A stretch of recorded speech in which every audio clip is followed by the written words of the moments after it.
हमारा टॉपिक है समरूप आवेशित चालक गोले के कारण विद्युत क्षेत्र की तीव्रता ज्ञात करना। तो अगर कोई गोला है ऐसे और ये कंडक्टर है, चालक है, अब यदि इसे आवेश दिया जाए, मान लो इसे प्लस प्लस आवेश दे रहे हैं, धनावेश, तो धनावेश देंगे तो धनावेशों में प्रतिकर्षण होता है और चालक में आवेश गति कर सकता है।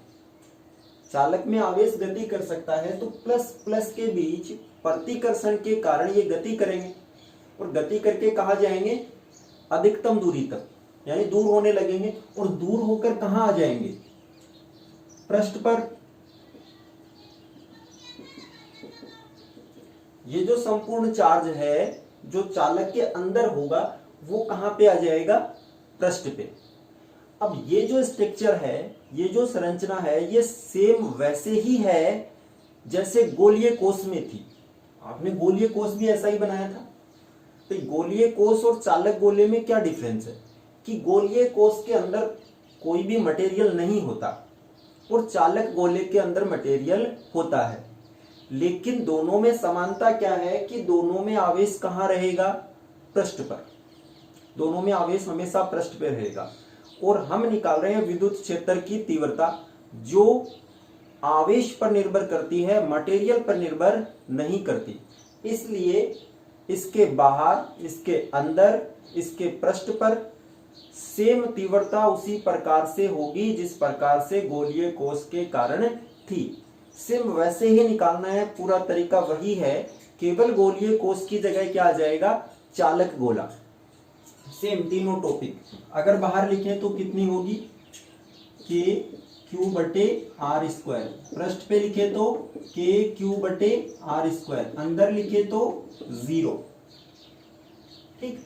अब जो लास्ट एप्लीकेशन है गाउस नियम की वो है हमारे पास समरूप आवेशित अचालक गोले के कारण विद्युत क्षेत्र की तीव्रता। अब ये तीव्रता निकालते हैं। ठीक। मान लिया कोई अचालक गोला है कैपिटल आर त्रिज्या का। ये कोई गोला है जिसकी त्रिज्या कितनी है? Capital R. कैपिटल आर त्रिज्या का कोई गोला है, ये अचालक है। अचालक में आवेश कहां रहेगा? जहां हम देंगे वहीं रहेगा, यानी अचालक में आवेश पूरे आयतन के अंदर विद्यमान हो सकता है। ठीक। तो मान लिया इसके पास Q आवेश है, समरूप आवेशित, यानी इसके आयतन में एक समान रूप से आवेश उपस्थित है और वो आवेश कौन सा मान लिया हमने? धनावेश। मान लिया ये धनावेश है आपके पास, प्लस ये बिंदु O है, इसका सेंटर। अब ये अचालक गोला है, अचालक गोले में आवेश कहां पर है? इसके पूरे आयतन में। ठीक है, ये गोला है, गोले के पूरे आयतन में आवेश है। अब सबसे पहले इसका हम क्या डिफाइन करेंगे? आयतन आवेश घनत्व। कौन सा घनत्व डिफाइन करेंगे? आयतन आवेश घनत्व, क्योंकि आवेश कहां उपस्थित है? आयतन के अंदर। चालक होता तो आवेश कहां उपस्थित होता? सरफेस पे, तो हम सरफेस चार्ज डेंसिटी, पृष्ठ आवेश घनत्व डिफाइन करते। लेकिन यहां आयतन में है तो हम क्या डिफाइन करेंगे? आयतन आवेश घनत्व, और वो कितना है? रो। रो बराबर कितना होगा? टोटल चार्ज बटे जो ये चार्ज फैला है उसका वॉल्यूम। गोले का वॉल्यूम कितना होगा? 4/3 पाई आर क्यूब। ये आयतन आवेश घनत्व है। आवेश घनत्व मानने का रीजन ये है कि आवेश घनत्व हमें पता हो तो हम उसके आधार पे किसी भी क्षेत्रफल, किसी भी आयतन का आवेश निकाल सकते हैं। जैसे मान लो आयतन आवेश घनत्व रो है, ठीक है, तो आपको V वॉल्यूम का, V आयतन में कितना आवेश है निकालना है, तो डायरेक्ट रो को V से गुणा कर दो, जिस आयतन में निकालना है उससे गुणा कर दो। मान लो आपने चालक के लिए सरफेस चार्ज डेंसिटी, पृष्ठ आवेश घनत्व माना सिग्मा, और आपको S क्षेत्रफल के लिए निकालना है तो डायरेक्ट S से गुणा कर दो। ds के लिए निकालना है तो ds से गुणा कर दो, है ना। आपने मान रखा है रेखीय आवेश घनत्व लेमडा, तो आपको l लंबाई के लिए चाहिए तो l से गुणा कर दो, dl लंबाई का चाहिए तो dl से गुणा कर दो, ठीक। इसलिए वो ज्यादा इजी बन जाता है। तो हम क्या मानते हैं, आयतन आवेश घनत्व। अब वही 3 पॉइंट इसमें, बाहर, पृष्ठ पे और अंदर। तो मान लो बाहर पॉइंट है, ये कोई P बिंदु है जो इस गोले के सेंटर से कितनी दूरी पर है, r दूरी पर। तो पहला पॉइंट है जब बिंदु गोले के बाहर हो, गोले के बाहर मतलब स्मॉल r का मान कैपिटल R से बड़ा हो। अगर ये वाली कंडीशन है तो गाउसियन पृष्ठ क्या बनेगा, कैपिटल R त्रिज्या, स्मॉल r त्रिज्या का एक गोला। ये हमारा गाउसियन पृष्ठ है। गाउसियन गोलीय पृष्ठ, इसका सेंटर वही है जो अचालक गोले का है। अब गोले के बाहर अगर तीव्रता निकालनी है तो पहले हम निकालेंगे गाउस के नियम से। तो गाउस के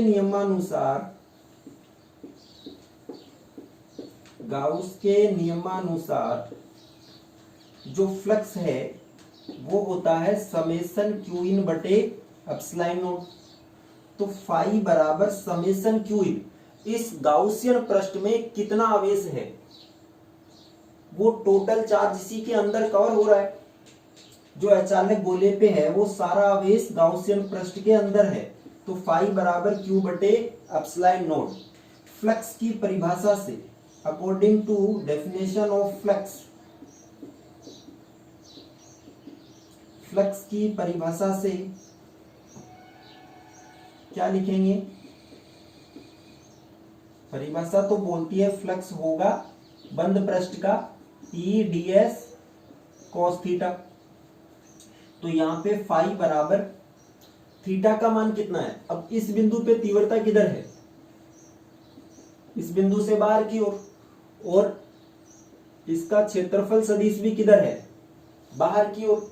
तो E और इस छोटे से क्षेत्रफल ds, इनके बीच का एंगल कितना होगा, 0, क्योंकि विद्युत क्षेत्र की तीव्रता भी बाहर की ओर होती है, आउटवर्ड नॉर्मल, और जो पृष्ठ है उसकी दिशा भी आउटवर्ड नॉर्मल, लंबवत बाहर की ओर होती है। तो थीटा 0, तो ये आ जाएगा E बंद पृष्ठ का समाकलन। E बार क्यों लिखा है, क्योंकि E पूरे गाउसियन पृष्ठ पे कांस्टेंट है, क्योंकि ये सभी बिंदु बराबर दूरी पर हैं। तो ये आ जाएगा आपके पास ds cos 0, cos 0 का मान 1, तो समाकलन ds कितना आ जाएगा, फाई बराबर E समाकलन ds का मतलब गाउसियन पृष्ठ का क्षेत्रफल, गोले का नहीं, गाउसियन पृष्ठ का क्षेत्रफल। तो गोले का क्षेत्रफल 4 पाई r स्क्वायर, दोनों को इक्वल कर दो तो कितना आ जाएगा, यहां से देखें E, इसे E आउट लिख रहे हैं क्योंकि ये बाहर है, दर्शाने के लिए E आउट बराबर इन दोनों को बराबर कर रहे हैं, दोनों फाई है। तो E नोड 4 पाई r स्क्वायर बराबर Q बटे एप्सिलॉन नोड। तो E नोड का मान कितना हो जाएगा, Q बटे 4 pi epsilon node r square, ये गोले के बाहर आएगा। अब दूसरा पॉइंट,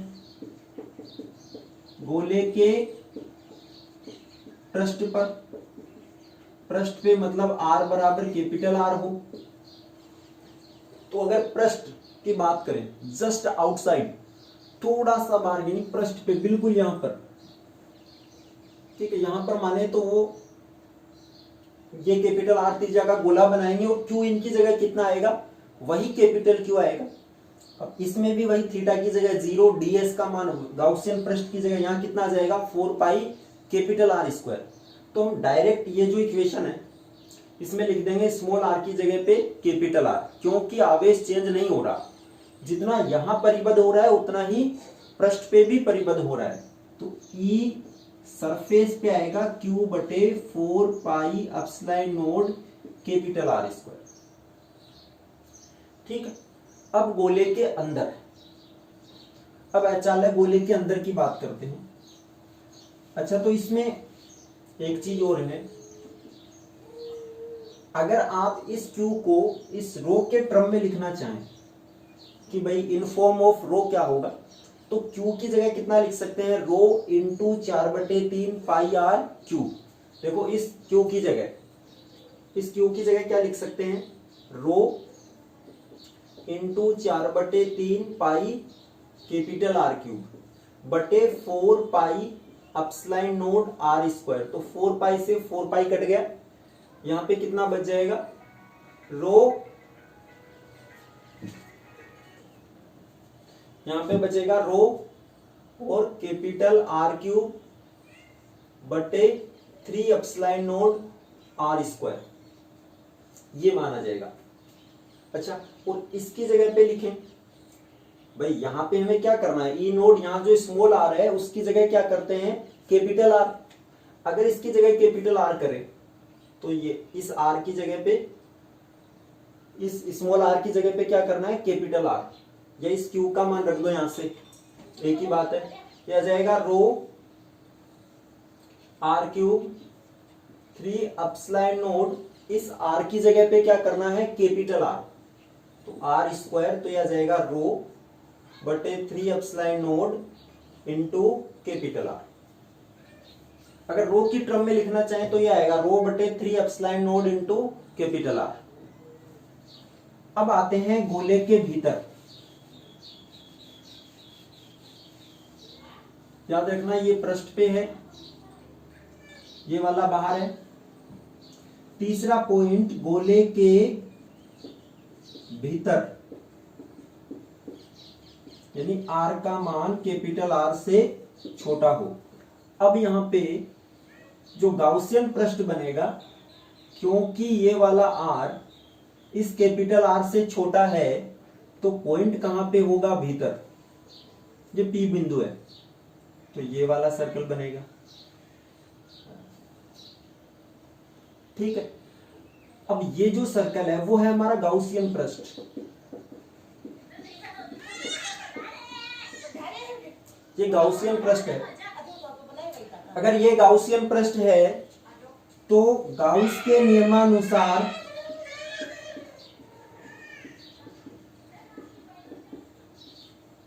फ्लक्स का मान कितना होगा, समेशन क्यू इन बटे अपस्लाइन नोड। समेशन क्यू इन मतलब गाउसियन पृष्ठ के अंदर परिबद्ध आवेश। अब इस गाउसियन पृष्ठ के अंदर आवेश कितना होगा, परिबद्ध आवेश कैसे निकालते हैं, रो घनत्व इंटू जिस आयतन में निकाल रहे हैं उसका आयतन। इस गोले में कितना आवेश परिबद्ध है, मैं कहूं इस गोले का आयतन आवेश घनत्व रो है, तो वी वॉल्यूम में कितना होगा, इंटू वी। हमें निकालना है इसके अंदर, इसका आयतन वी डेस मान लो, तो रो इंटू वी डेस। ठीक है, वी डेस मतलब इस गाउसियन पृष्ठ का आयतन, तो रो समेशन क्यू इन की जगह क्या जाएगा, रो इंटू क्यू इन की जगह, क्यू इन की जगह लिख लें रो इंटू वॉल्यूम, किसका वॉल्यूम, गाउसियन पृष्ठ का, क्योंकि ये आवेश कौन सा होता है, गाउसियन पृष्ठ के भीतर आवेश, तो ये आ जाएगा 4/3 रो इंटू आयतन 4/3 pi small r cube, Gaussian पृष्ठ का आयतन लेंगे ना, बटे अपस्लाइन नोड, ये मान आ गया। अब यहां से फ्लक्स की परिभाषा से,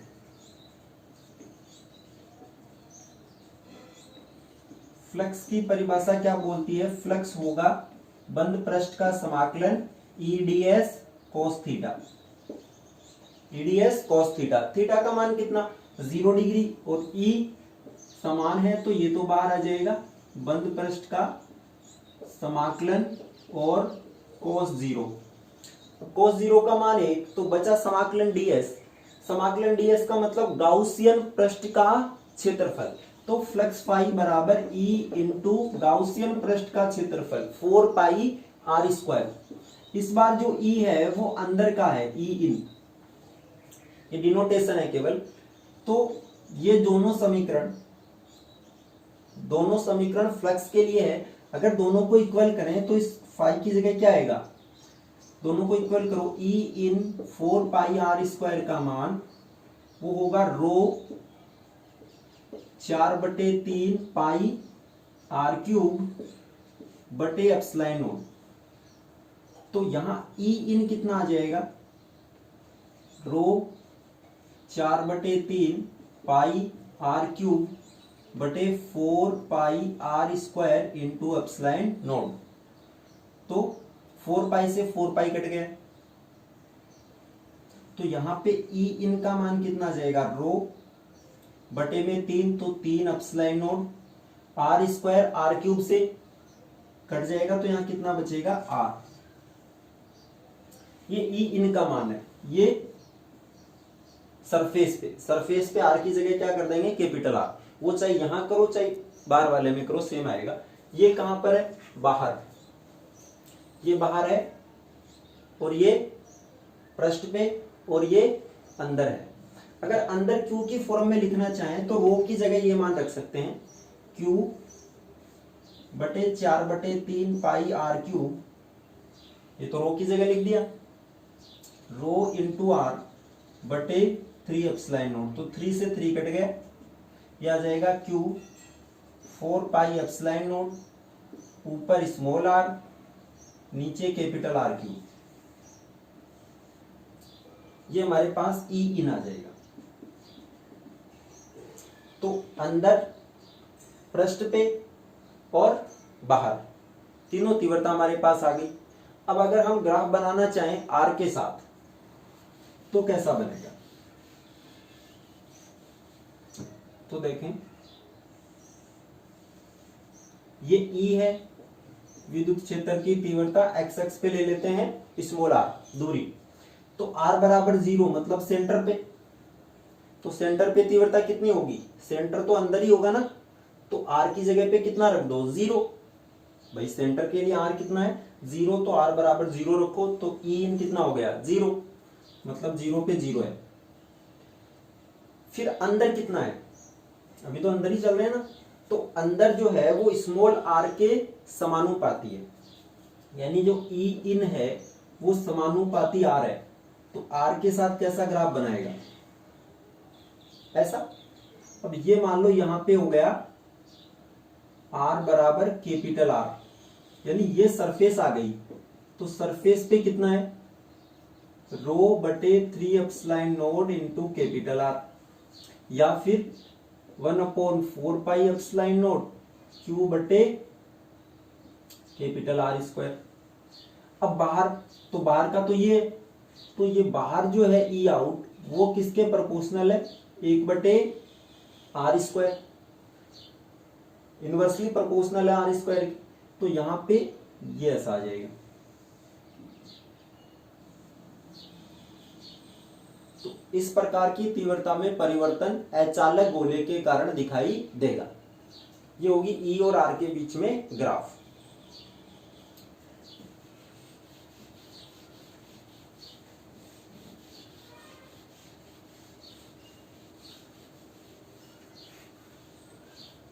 अब हम चलते हैं क्वेश्चन पे, जो हमने पिछले वीडियो में पूछा था। प्रीवियस वीडियो के अंदर मैंने कहा कि 2 धात्विक पृष्ठ हैं ऐसे,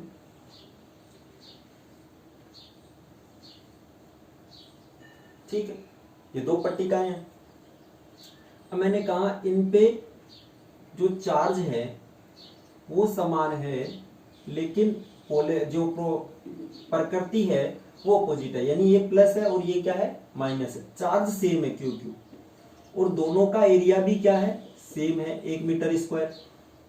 और दोनों के बीच की जो दूरी है वो कितनी है, 0.5 मीटर। और इसके बीच में कोई बिंदु है जिसपे तीव्रता कितनी है, 55 वोल्ट पर मीटर। अब जो मध्य में बिंदु है उस पे तीव्रता देखो, इस प्लस वाली प्लेट के कारण किधर होगी, बाहर की ओर, E1। इस प्लस वाली के कारण तो इससे बाहर ही होगी। इस माइनस के कारण किधर होगी, माइनस की तरफ।